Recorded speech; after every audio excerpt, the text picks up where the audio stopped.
দুর্নীতি অনিয়মের অভিযোগে পিরোজপুর নার্সিং ইনস্টিটিউটের হিসাবরক্ষক অফিস সহকারী পদত্যাগের দাবি শিক্ষার্থীদের ৪ ঘন্টার বেশি সময় ধরে অবরুদ্ধ।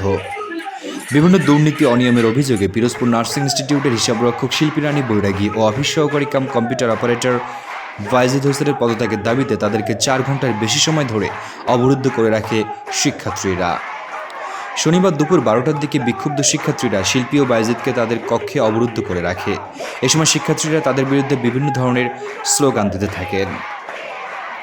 শিক্ষার্থীদের অভিযোগ, তাদেরকে জিম্মি করে অভিযুক্ত শিল্পী ও বায়োজিৎ ভর্তি ও অন্যান্য অফিসিয়াল কাজে চাপ প্রয়োগ করে অবৈধভাবে অতিরিক্ত টাকা গ্রহণ করে।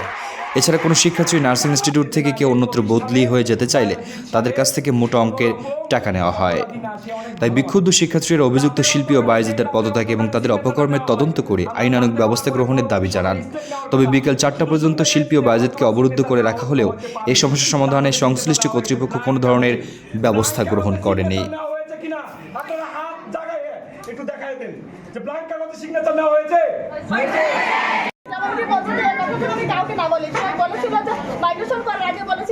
আমি যদি ৫,০০০ টাকা দিই সেটাকে আমাকে পাবনাতে মাইগ্রেশন করে দেবে। এর সাথে আমি তাকে টাকা দিয়েছিলাম, কিন্তু আজ পর্যন্ত সে টাকা আমাকে কোনোদিন ফেরত দেয়নি। ছাত্রী আমার কাছে মাইগ্রেশনের ২৫০ টাকা নেওয়া হবে। বাজি ভাইয়া নিচ্ছে কি পারপাসে নিছে? মাইগ্রেশন করে দেওয়া হবে। আমি যখন প্রথম আসছি ভর্তির জন্য, আমি শেরপুরে থাকি, শেরপুর থেকে আসছি। প্রথমবার যখন আসছি তখন হচ্ছে বাইজিৎ ভাইয়ের সাথে আমার কাগজপত্র নিয়ে কথা হয়েছিল, কাগজপত্র দেখাইছে। আমি হচ্ছে গ্রামে জন্মগ্রহণ করছি, এবং এই জন্য আমার জন্ম নিবন্ধন গ্রামের, আর পড়াশোনা করছি ঢাকায়, এই জন্য সব সার্টিফিকেট হচ্ছে ঢাকার। সে বলছে যে গ্রামের সার্টিফিকেট কেন, গ্রামের সার্টিফিকেট হবে না, ঢাকার সার্টিফিকেট লাগবে।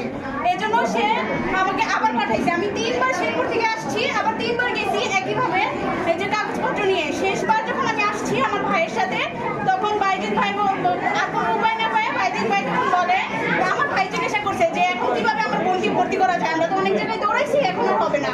এই জন্য বাইজিৎ ভাই পরে মানে ৫,০০০ টাকার মতো অফার করছে, কিন্তু আমাদের ফিনান্সিয়াল সমস্যা ছিল, এই জন্য আমার ভাই আর কি বলে ৪,০০০ টাকা দিছে।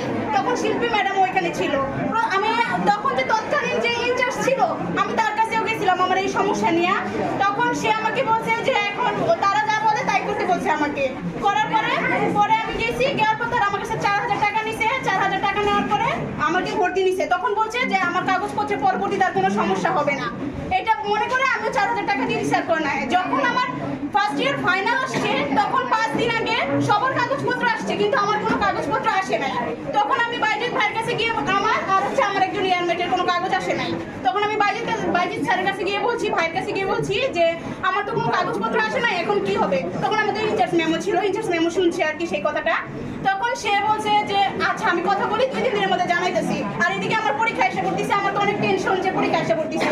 বাইজিৎ ভাই আমাকে এমন সময় জানাইছে যে আমি ঢাকায় যাব, সেই হেড অফিসে কথা বলবো কেন এভাবে টাকা নিছে, সেই কোনো উপায় নাই। এরপরে বাইজিৎ ভাই আমাদের দুজনকে একা ডাকছে, একা ডেকে বলতেছে যে 10,000 করে রাখবে, যারা এটা ঠিক করে দিবে তারা 10,000 করে চাচ্ছে। পরে আমি বাইজিৎ ভাইকে বলছি, ভাইয়া এই কাগজের জন্য তো আপনি আমার কাছ থেকে আগে 4,000 নিছেন, তাহলে এখন আবার তাহলে 10,000 চাচ্ছেন কেন? সে আমাকে বলছে যে ওখানে ঠিক করবে সে নাকি চাইছে, সে নাকি এটা প্রেফার করছে। তারপরে আমি বলছি বাইজিৎ ভাই আচ্ছা তাহলে আমি একসাথে সব দিতে পারবো না, আমি অল্প অল্প করে দিব। প্রথম দিন যেদিন বাইজিৎ ভাই বলছে সেদিন আমি 3,000 টাকা দিছি। পরবর্তীতে আবার আমি 7,000 টাকা বাইজিৎ ভাইকে দিয়ে দিছি। 10,000 টাকা, মোট 14,000 টাকা আমি বাইজিৎ ভাইকে দিছি। যারাই আমার কাগজপত্রের ত্রুটি থাকে আমার কাছ থেকে ৫,০০০ টাকা নেওয়া হবে। এখন এটা আগের ব্যাচের মেয়েরা কিভাবে কি করছে এটা জানি না। আমি অতটা আমরা ছিলাম, আমি তখন টিচার, তখন তার আমি 22 ব্যাচে জয়েন করছি। এখন 22 ব্যাচে জয়েন করার পর থেকে যেটা হয়েছে সেইটার আমি যদি আমার করে ওরা প্রমাণ বা সেই লোক আসবে, বাইজিৎ থাকবে, আমরা নিজেরা সবাই বসবো, বসে সলিউশন দেবো।